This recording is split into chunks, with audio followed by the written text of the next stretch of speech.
closing deals to opening minds. This is the Mr. Deed Podcast. I'm Omar Andreasen, and we're about to get real about real estate, success, and the grit that it takes to build your best life. Let's dive on in. Hey guys, welcome to another episode of the Mr. Deed Podcast show. So today I am very happy to have Mr. Ron Platt.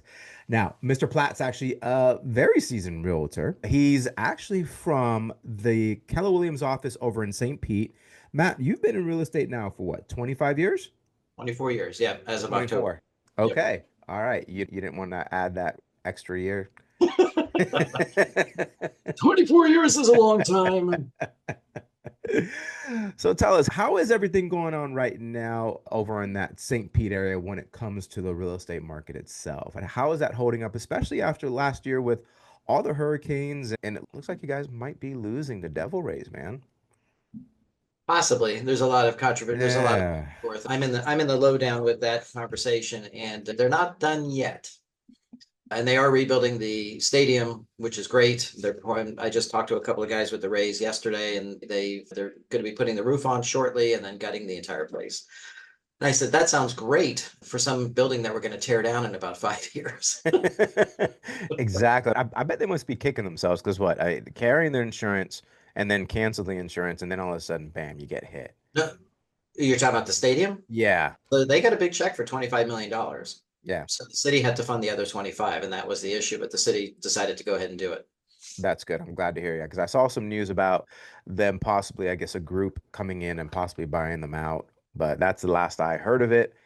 I love the location where it's at because it's amazing. There's so much great food around there. And every time I've gone, I've gone to all the little Cuban spots, and I forgot the name of that bar, Yep. like a really big bar, Ferg's, Yeah. I think it's called. Did you say Cuban spots? Yeah, a couple Cuban spots there. There's one of my favorite, I forgot what it was called, but I got some Cuban sandwiches from there that were amazing. Bodega. Yeah, there we go. Yeah. Yeah. So, not bad. To Miami, Correct. mind you, I'm not. If you want good Cuban food, you got to go to Tampa, unfortunately. And that's like going from Miami to South Beach. It's like you have to have a passport. Exactly. Very much true. But yeah, man. So tell us, what is going on in Tampa, in St. Pete?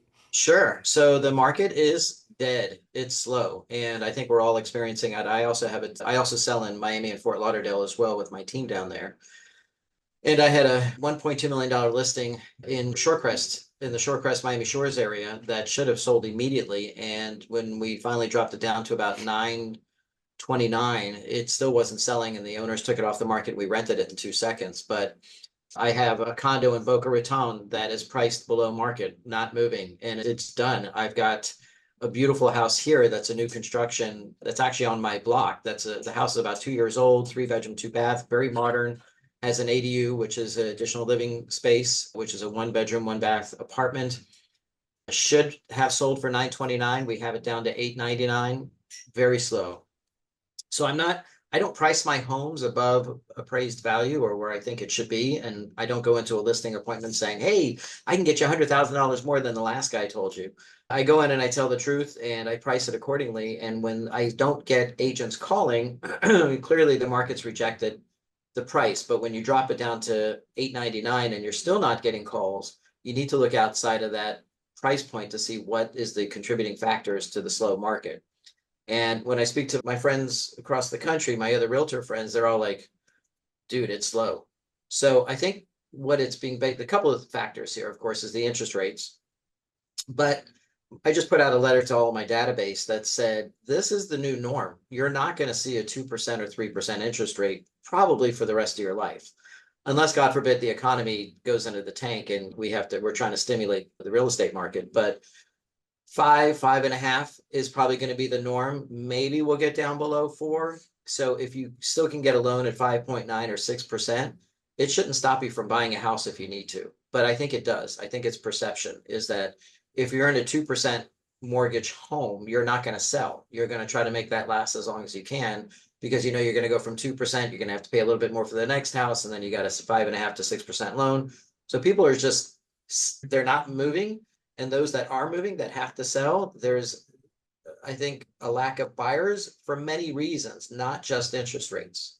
I think there's a lot of political things going on here in Florida and, of course, across the country where people are just not knowing what's going on. I know that the government is saying, oh, it's the best economy we've ever had. And suddenly we get the job numbers and the job market is not doing well. I think we as realtors and as an economics major that I am, I'm able to delve in deeper to see what really is causing some of this slowdown. And it's not interest rates. It is insecurity with the economy. It is the tariffs, which is making more things more expensive. When we go to the grocery store, I'm looking for a car right now, and I never buy new. I always buy 1 or 2 year old aged cars because I don't want to have to take the depreciation. There's nothing on the market because I think people are buying used versus new right now, or they're not getting the cars in that they want due to the tariffs and other things that are going on. You begin to, when the real estate market slows down, we determine how the economy is going. Real estate determines how the entire economy is going. And the reason is that if real estate slows down, then we're not going to hire the painter to paint the house. We're not going to buy the furniture for the new house. We're not going to put new impact windows in. We're not going to put the roof on. We're not going to do a lot of things that we do either before we sell the house or after we buy a new home. And that new home purchase kind of stimulates the rest of the economy. So when the market slows down, it means that people are not getting hired to do rehabs. They're not getting the furniture stores are not getting their people coming in to buy new furniture for the beautiful new home they have. And we can see that trend happening in the market. It's like a trickle down effect. So it's when the real estate market slows down, it's an economic factor that is something that it's going to take a little while. And I don't think that necessarily dropping prices is going to stimulate the buyer from deciding whether they're going to purchase or not. What are your thoughts? I got a couple of thoughts on that. Number one, yes, you are correct with the economy's been insecure now. What we started facing this insecurity with the economy for what, maybe 2.5, 3 years, would you say? Is that about? Again, I don't mean to get political, but as an economics major, when Biden was in office, we were hearing that the market was lousy, but the stock market was off the chains. Prices were slightly lower than they are now. The housing market wasn't at a full throttle, but at least we were seeing a stable market, about a 3 month supply versus a 6 month supply of homes that we see now. So I think as much as they were yelling and screaming that the market was crashing, it wasn't. Yeah, the market was never crashing, and still, I don't think the market's crashing. I don't Yeah, say it's crashing. It's yeah, definitely an adjustment. yeah. When I personally myself was selling my house about 8 months ago, when did we sell?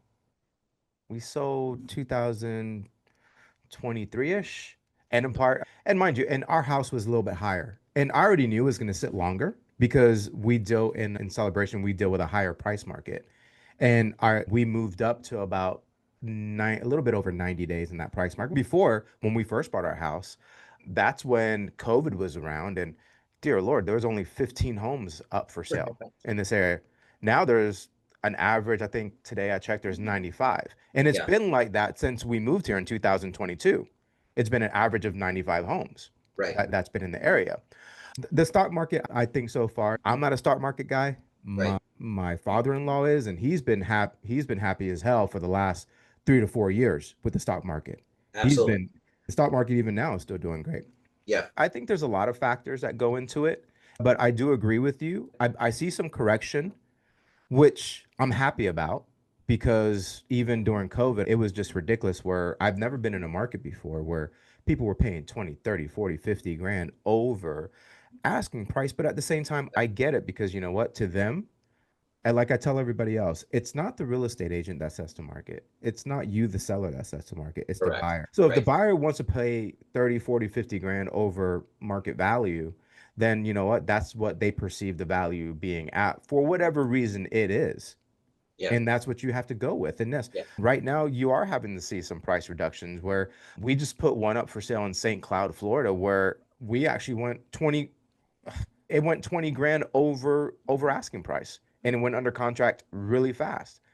Where then I'm sure you're probably in the same position where you think this home should sell really quick because we priced it right, it yeah. has amazing features, and then all of a sudden you're like, why the hell is it still on the market?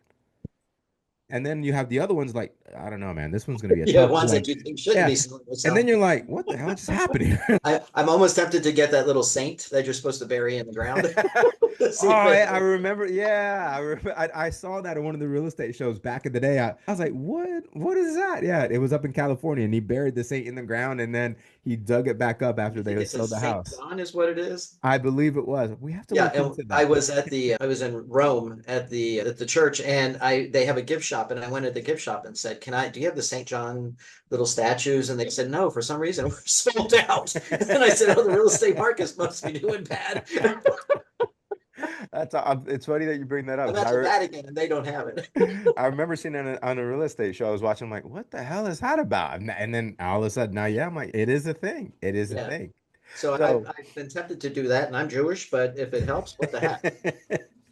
And you know what? When it comes to the markets, especially in Florida, from what I've been hearing, Miami at one time was by far one of the hottest markets. And then, of course, it did so well, but then insurance came in. And Hey, do, that was my other point I was going to bring up. Yeah. yeah, I was to say, do you feel as if the Tampa, St. Pete area and the Miami markets are that what's also hurting them? Not only, yeah, with insurance coming in, that hurt, and then too with all the new rules with condos and whatnot as well, with condo prices going up and then correcting the condos and making them more up to code per se. Yeah.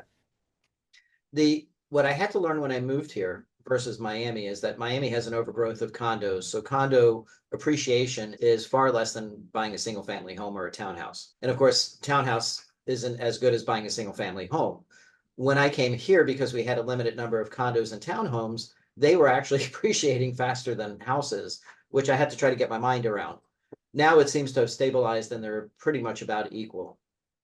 I have found that the cost of insurance is getting to a point where it's almost out of control. And I'm a little upset with the way our legislatures have not focused on how best to bring those down, as opposed to telling us that they're trying to do away with property taxes.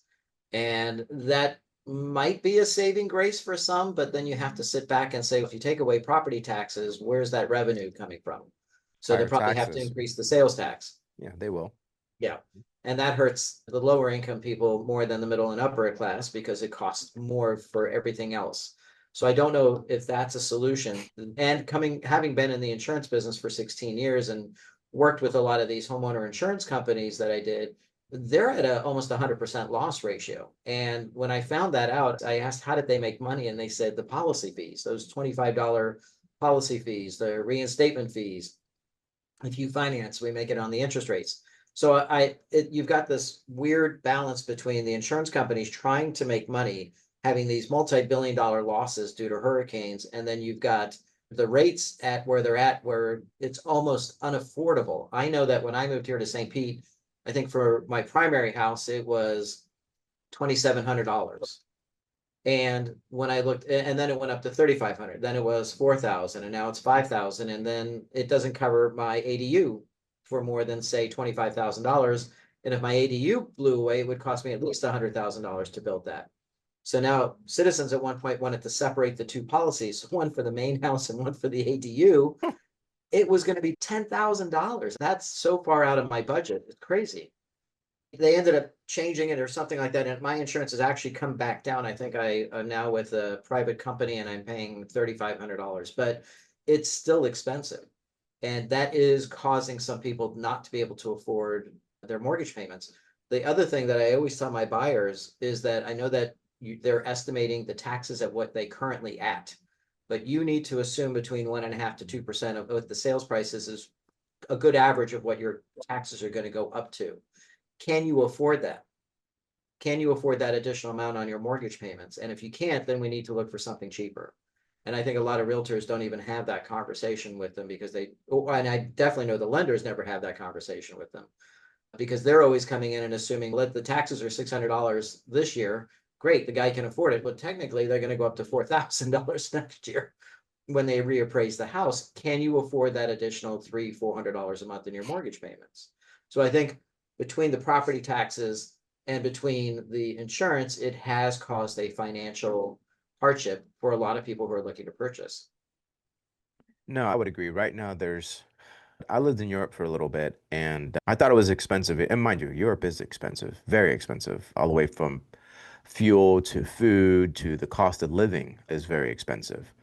But I got family that still live there today, and we're talking, and they're like, "Don't worry, like you guys are just a young country." He goes, "You'll be catching up to us soon. You'll be catching up to us very soon," and we are. I would have to say, lately in the past 5 to 8 years, cost of living has definitely gone up. Florida, who used to be one of the most affordable states, have now become one of the most expensive states to live in. I So think with the political situation, you're having a lot of investors that are choosing not to come in with the higher cost of insurance. They're not coming in. Of course, we've probably cut off the Canadians at this point, who are one of our biggest investors, and of course the Europeans buying for investment properties. I think there's been a lot of factors that have caused these people to question or to decide or to hold off on purchasing at the moment, and that has also had another caused another slowdown in the market. yeah, right now, I don't know what you see over there, but I see a lot of Brazilians over here are purchasing like crazy. We've helped a lot of Brazilians actually buy land and are actually doing developments. So we're starting to see, we lost the English a while ago.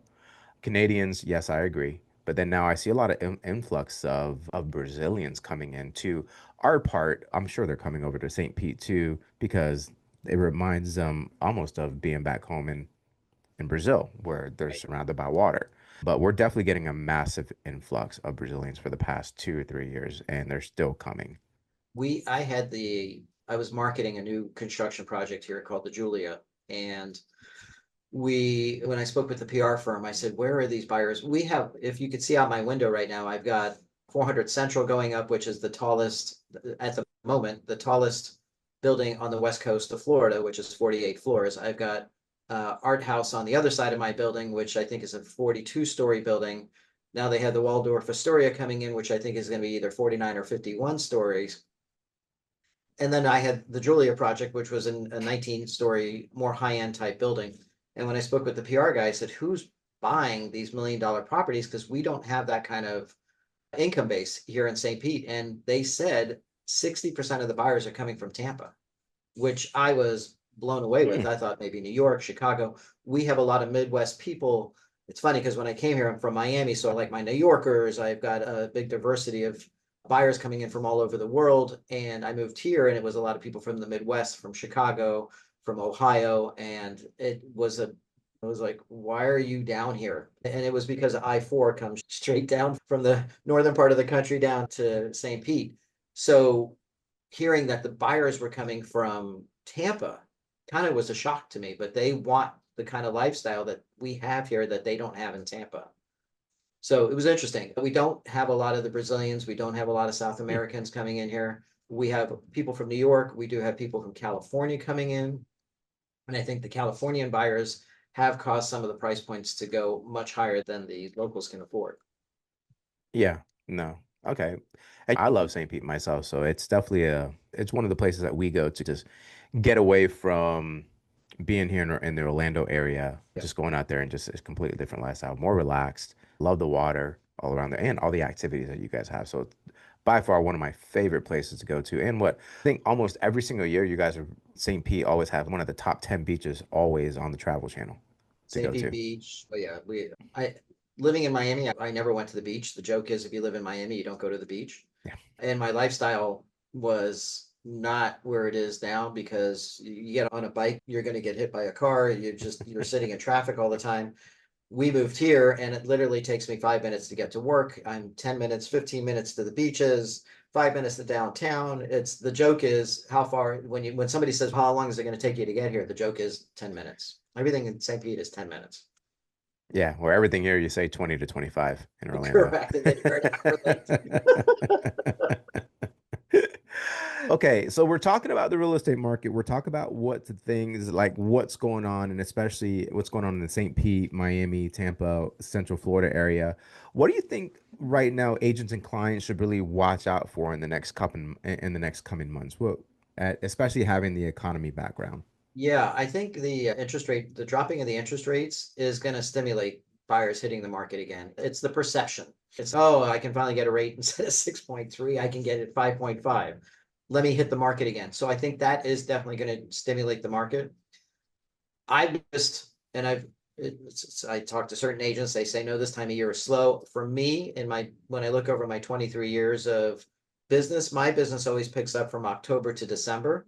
Yes. And then it slows down in January and then picks back up February to April, maybe May. So I'm hoping that I'm going to see the influx that we normally see when the people from up north come down. I know that I also have an Airbnb, and my Airbnb is dead from probably June till September. And then starting in October is when I start to get people coming back, and that the crowds here are picking up and the buyers are picking up. So I think between the season that we're going into and the drop in the interest rates, there should be some kind of stimulation in the market. Yeah, and I would tend to agree with you on that one, definitely. And you know what? It's funny because you and I are exactly the same when it comes to all of a sudden, like my business is steady, steady. And then all of a sudden now it's like, whoop, it just Yeah. ramps up around this time of year out of nowhere. I remember last year, I was talking to somebody like, man, I'm dead right now. I'm like, really? Like, how many? I'm like, I had 17 closings in November last year. I'm like, it's always like right here, September, then just Yeah. shoots up October, November, and then like you said, then it dies down for me, then it picks back up again. And I'm like, it's weird because if you look at the traditional market, it always says, no, those are now you're going into your slower times. I don't know what it is, but for me, that's my Well, I busiest mean, time. they always say homestead. People want to get in before December so that they can file their homestead or for tax purposes or something like that. Maybe. Maybe, yeah. But the conversation I've had, that's never come up. They Never never, come up. no, No, they never said anything like that. No, no. it's homestead. No, that's never once been discussed. So, And you which is figure during summertime it would pick up because the kids are out of school, parents have time to go ahead and start shopping. Doesn't happen. exactly, yeah, relocate, etc., to get into that better school district or whatever that might Yep. be. But no, I'm glad I'm finally talking to somebody that's on the same line. I'm like, dude, I don't know what it is. For whatever reason that happens to My me. Decembers used to be so busy I didn't have time for Christmas or Hanukkah. So it was like, can you take off? No, a friend of mine invites me to New York every time around Thanksgiving for a big party that he makes. And last year was the first year I was able to actually get out there after 20 years worth of invitations. Oh So my God. I had a time to breathe. But typically that time of year is very busy for me. Love it. But I see that about 95% of your business is all SOI, correct? A referral, yes. Yeah, referrals and SOIs. So, what practical systems or habits are you keeping up with, and what are you doing to to get those referrals and to have those SOI just be like fans of yours and just keep on giving and sending you referrals over your way? So when I got into real estate, I come again from the insurance business and I had done really well. And it was residual, a lot of residual income that I had. And then I got into real estate and I sold my first house. I'm like, great, where's the extra money coming from? They're like, no, you have to go out and sell another house now. And I'm like, wait a minute. I got to keep doing this. And they said, yeah. So I was very cocky, and I was fortunate enough to have a business partner who said, if we're going to be a successful business, we need to have a coach. And I was like, I don't need a coach. I've been doing this for years. And she forced me to do it. And I was blessed to go to a Brian Buffini seminar. And to this day, it was so impactful when he said, I came from Ireland with $250 in my pocket, proceeded to have a motorcycle accident, incurred $250,000 in medical bills. Welcome to America. He said, I had nothing else to do but to figure out how to be able to pay that off. He said he went to a bar, ran into a guy that gave him a business card, and on the business card he said he was $1 million real estate producer. So he thought, if he could do it, I could do it. And basically, what Brian was teaching us is how to work your business by referrals, which I had done when I owned insurance agencies. That's how I run my business, is that I always provide the best service, and then that person's going to refer somebody to me. And then I think at that time I gave away like 1 day cruises or something if you brought me a referral, but there was no system. It was just done. Then I come into Brian and Brian says there is a system. You do want to send out your note cards to your clients. And he goes into a whole story about why personal note cards are so important. And he said, I had a great day when I was in sales. He said, I had 3 closings and I picked up 2 buyers, and it was 7 o'clock at night. And I wanted to get home to my bride, which is what he called his wife. And he said, and I was sitting at the threshold of the door, pivoting back and forth because I realized I hadn't written my 5 note cards for the day. And those 5 note cards are what brought in those 3 sales and the 2 buyers that he just got. So he walked back in, wrote the 5 note cards. Now his day was done. He could go home to his bride and his family. And those note cards are just basically you touching base with people that you like. Hey, I was thinking of you today. I just thought I'd write you a quick note. If just that little 5 note cards a day. If I can't tell you that I've walked into more friends' houses and customers' houses and seen my note card sitting on the refrigerator or on their desk at their office or pinned up to the board or something that, whether it's a picture of my granddaughter or on the card or whatever with a really sweet message inside, it's impactful and it works. And then he also taught us that when we do get a referral, whether the referral pans out or not, put a $5 or $10 Starbucks card in that thank you note, send it to that person. I don't care how rich you are. The richer, the more they like freebies. So if you're a multimillionaire and you get a $10 Starbucks card in, you're going to use that Starbucks card. You begin to do things that other people are not doing. And that's what puts you ahead of the game. Then he goes into how do you touch base with your customers on a regular basis. You can do network parties. You don't have to go to a network party. You can create one for your database.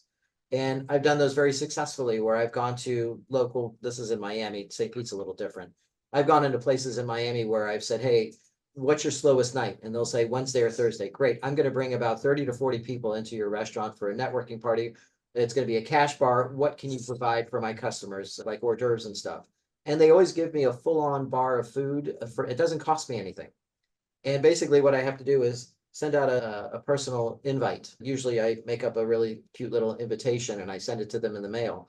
And then of course, half the people don't get it. So you have to pick up the phone and call them and say, hey, I'm having a network party. You send out an email about the network party. Day before the network party, you're calling again and you're touching base constantly with these people about the network party. And then they end up showing up. I used to do it very campy as they would come in. Typically when you go to a network party, you put your name on your hello, my name is. I would say, nope, they have to ask what your name is, put what you do for an occupation on this.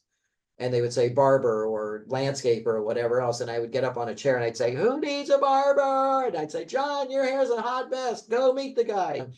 It was fun and it was campy and I had huge success. I have huge success doing those things where I'll even put the invitations on the bar at the restaurant. So if somebody is not part of my group and sees the invite, come on over, have a beer, have a something to eat.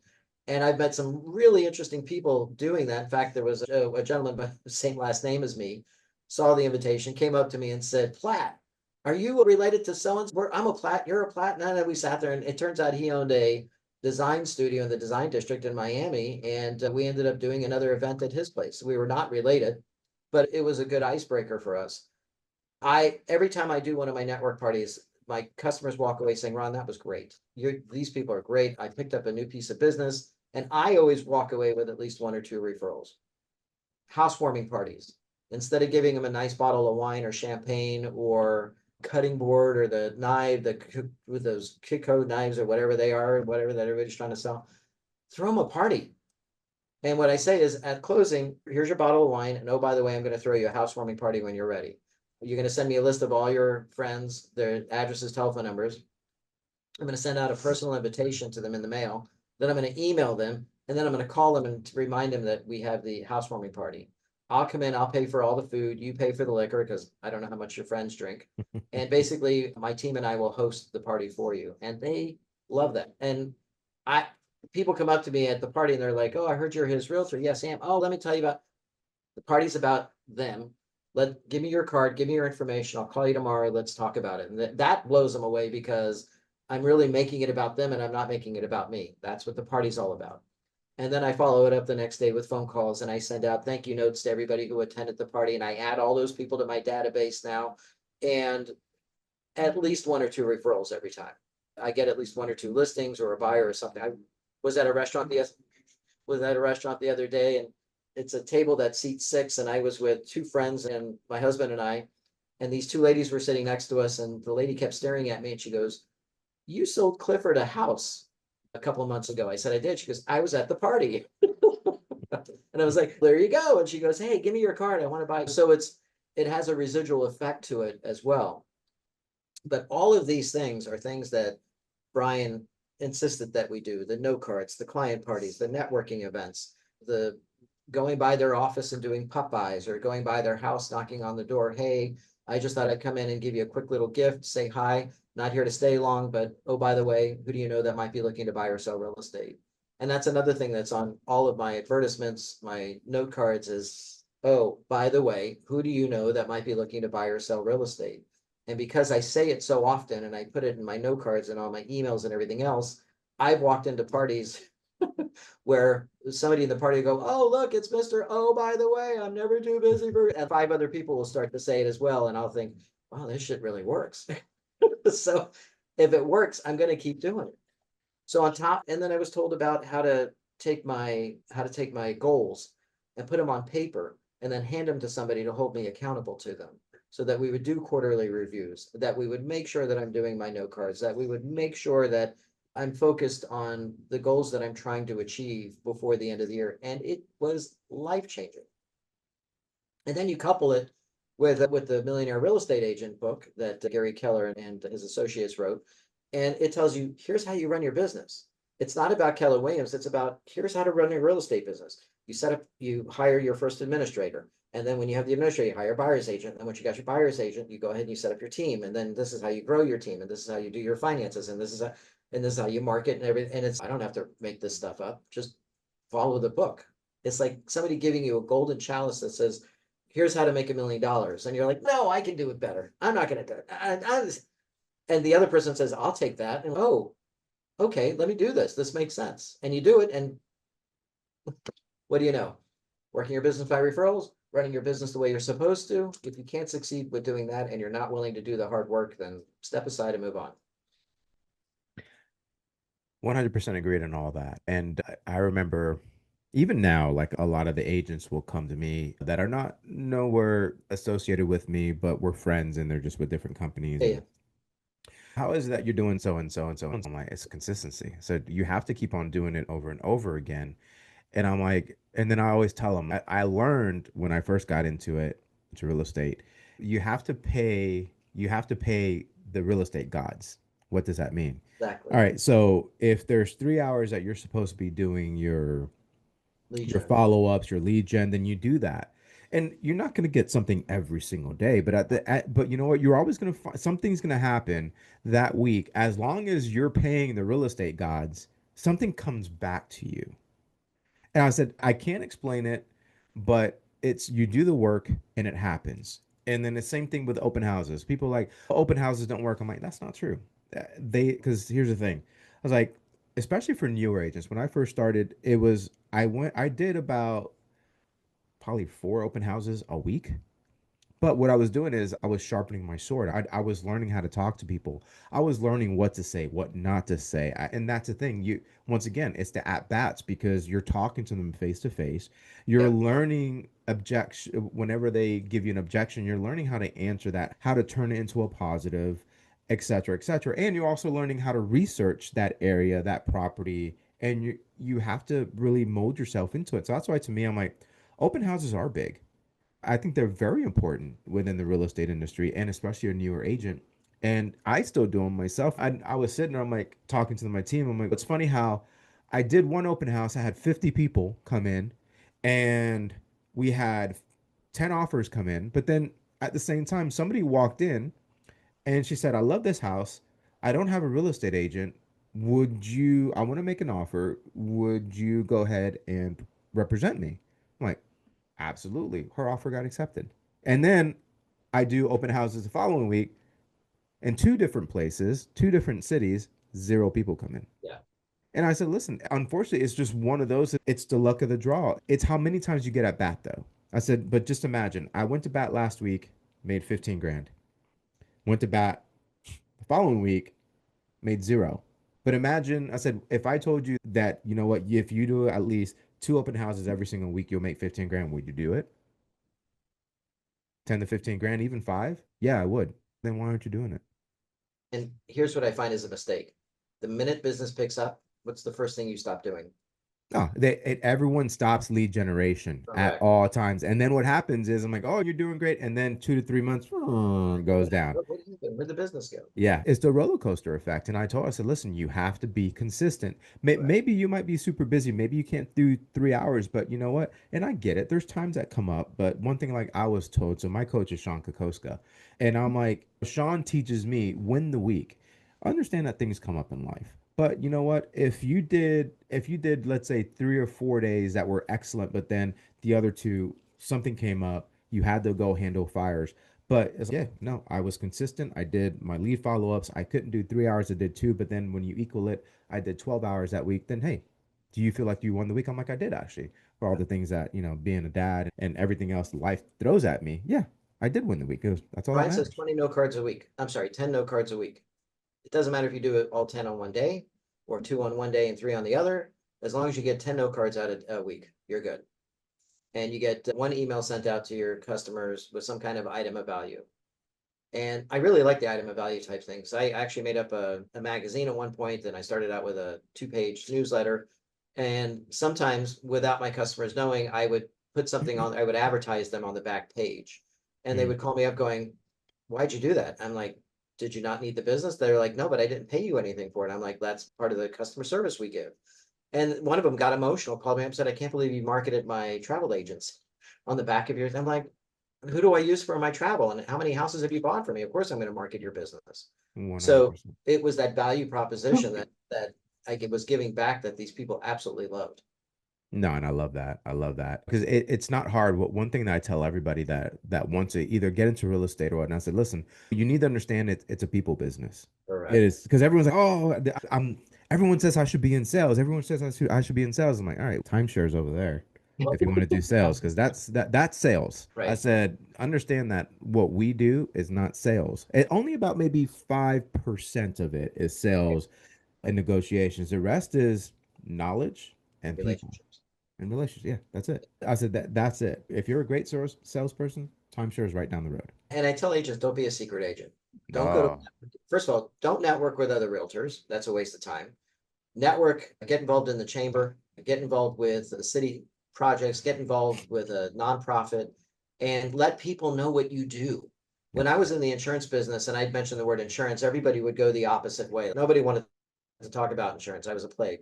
The minute I got into real estate, everybody wants to come in. Oh, everybody's a realtor. Yeah, but I'm a successful one. Oh, what are you doing? Or tell me about the market. Or what do you think about the interest rates? And if you can't talk intelligently, then get out of the business. If you can't go to a networking party, and it's not, I've changed the question from what do you do to what kind of work do you do? Because what do you do is an open-ended question. What type of work do you do is usually the first question I ask after their name. What's your name? What type of work do you do? And then I'm always asking questions about what they do. And then they'll say, what do you do? I'm a realtor. Oh my God, this is what it's a natural conversation. You can't make it any easier than to talk about real estate. So if you're at a networking party and you're not talking to somebody, leave. Leave the business because you're just not gonna make it. I came to a city where I knew absolutely nobody. I moved from Miami to St. Petersburg. My husband was still working in Boca. So I had a lot of time. And of course, being on the board of directors for the North Miami Chamber of Commerce, I wanted to get involved here in the St. Pete Chamber. And they had a leadership program called Leadership St. Pete. And I thought, I always want to learn from other leaders. I'm a leader, but I want to be a better leader. So let me do the program. And it was the application is like 25 pages long, and then it goes before a committee. And if you're chosen for that, then you do 2 interviews in 2 different rooms with individuals. And if they choose you, you're basically going to be spending about 6 months with 38 to 40 people. And you're doing different seminars, different projects around the city. You're meeting city officials. We went to Tallahassee, we met our legislatures. We got a whole private thing into the Senate building in Tallahassee. It basically introduced me to all the movers and shakers here in the city. And the people that I was spending my time with were not people I would normally reach out to or have as friends. But because you're part of this group, it bonds you and they go deep and you get to know them personally. And when I say to you that one of my good friends runs the airport here in St. Pete, I have another friend that worked for the mayor's office. I have so many connections, and then I went ahead and I mentored the next class afterwards, but they all knew that I was the realtor in the group. And out of those 38 to 39 people, I've sold 6 to 8 homes to just by that. And that's what introduced me into St. Pete. It was that initial leadership group that got me the 8 sales. I mentored the next class, then I got another 3 sales out of that. And then it just kept moving on from there. Literally moving into a city where I don't know anybody. I now have been here for 7 years. My husband jokes that every time we go out, somebody's either beeping a horn or yelling at me on the street. And that's part of what you're doing is the more involved you get. Now I'm on the Alumni Association, and I recently met with the mayor's office about another issue that I have that because I got involved. And if you're going to be in real estate, you have to get involved in something. 100%. No, I agree with that. You can't be a secret agent, and you definitely have to be involved with your community, and especially whatever community, and you should show that you care about that community and really be involved because that is, unfortunately, it's a part of the job, whether you like it or not. Correct. Yep. You, before we got on the show, you mentioned that you want to discuss something. So I'm going to open up this platform for you. Yeah. Tell us the secret that you have. I have opened up the only association in the country that caters to people getting divorced. It's called NASDF. It's the National Association for Single and Divorced Families. It's tailored after RP, and if you're not 55 or older, you probably don't know who they are, but you might. The minute you turn 55, you're going to get a letter from RP saying, join our association. You're going to get all these benefits and discounts and everything else. Everybody who's reached the age of 50 knows who they are. So I tailored my association after them, except we don't go after people who are 55 plus. We go after people that are in the process of getting a divorce, currently divorced, or have a single family household. And we provide products, services, support, and resources for them. So if you type in the word divorce into Google, you're going to get about 5 pages of attorneys. You have to get to page 6 or 7 before you get to resources and divorce coaches and mediation companies and resources for people who are getting divorced. So now everything's under one umbrella. And then on top of that, we underwrote the only insurance policy in the country that guarantees child support and alimony protection. So we're introducing that to the family law firms across the country, and that's a huge game changer for anybody. No, there is no product in the market that has been this effective as ours. So one of the benefits that we offer our membership is real estate services. And I'm looking to build my real estate network right now with realtors across the country because when our members come to us, there's a page on our website that says real estate. Are you looking to buy or sell? When you get a divorce, you either need to move out, maybe one party gives the other half of the house to the other party, or they both need to sell and then they need to buy. It's potentially 3 sales. The listing, one party buying, the other party buying, 3 sales. So what we do is I'm going to source a realtor outside of my area and ask for, say, a 30% referral fee. And out of that 30% referral fee, I'm going to give 25% back to my buyer or seller or my member that I've now given to you. I'm going to take 25% of what you're giving me and apply it towards their closing costs. There's no real estate company that can do that because you lose money, but I make money through my membership fees and other things that we do that I can enable my members to get that discount. But the second thing it does, it also builds that loyalty to the person to the realtor I referred the business to, because ultimately that's your new buyer or seller. And you just basically gave back that chunk of money to them to offset their closing costs. And that's going to be somebody you're going to keep for life.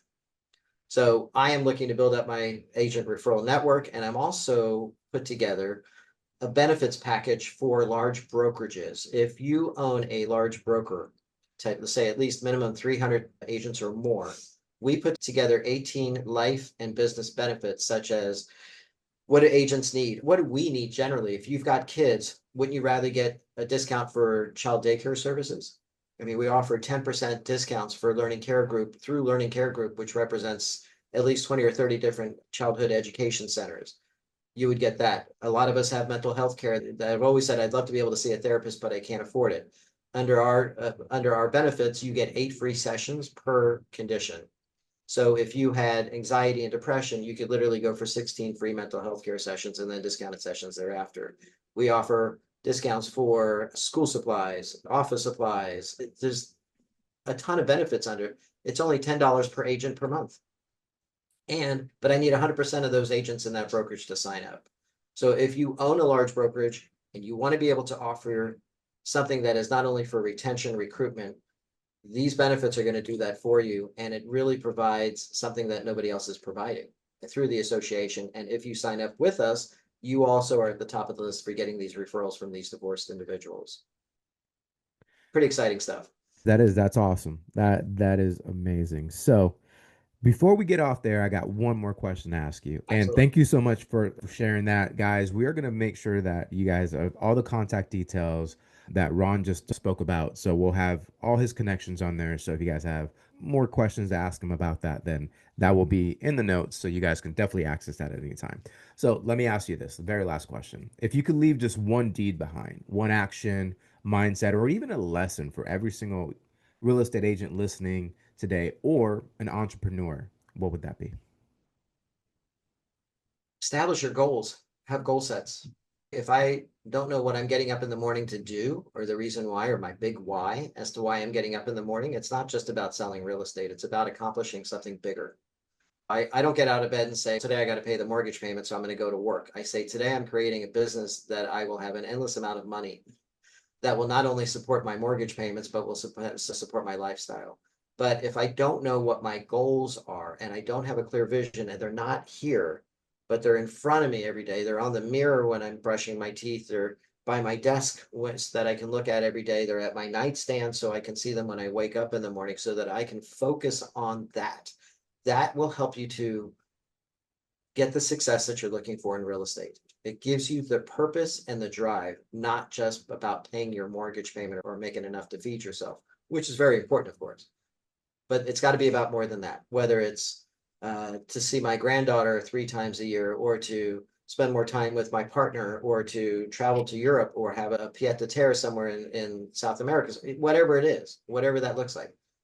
Write it down, give it to somebody to hold you accountable, get a coach. That is, if you say I can't afford a coach, you can't afford not to have a coach, because that coach is going to hold you accountable, and that coach is going to get you to the point where you need to get. We're all self-employed. We don't have bosses. We have somebody when we go home to that's telling us what to do, but when we're at work, we don't have somebody telling us what to do. Having that person who's motivating you and holding you accountable is going to be and holding you to your goal sets is going to be the difference between being successful and just floundering in the real estate market. Man, just 100% said all the way through. Ron, I just wanted to thank you so much for being on the show. You gave us some really great advice. Excited to see what the programs that you just created, to see how that can help out all these different families and real estate agents as well as you're going throughout. So just wanted to thank you so much for taking time, being on the show. Thank you for everything that you shared with us today. Appreciate you having me as your guest. Thank you, sir. Awesome. Guys, thank you so much. So I'm going to be signing off, and I want you guys to remember, actions actually build empires. Stay focused, stay hungry, and sometimes you just got to give that life a little bit of whammo. I'm Omar Andreasen. Thank you again for tuning into the Mr. Deeds Podcast Show. Take care, guys.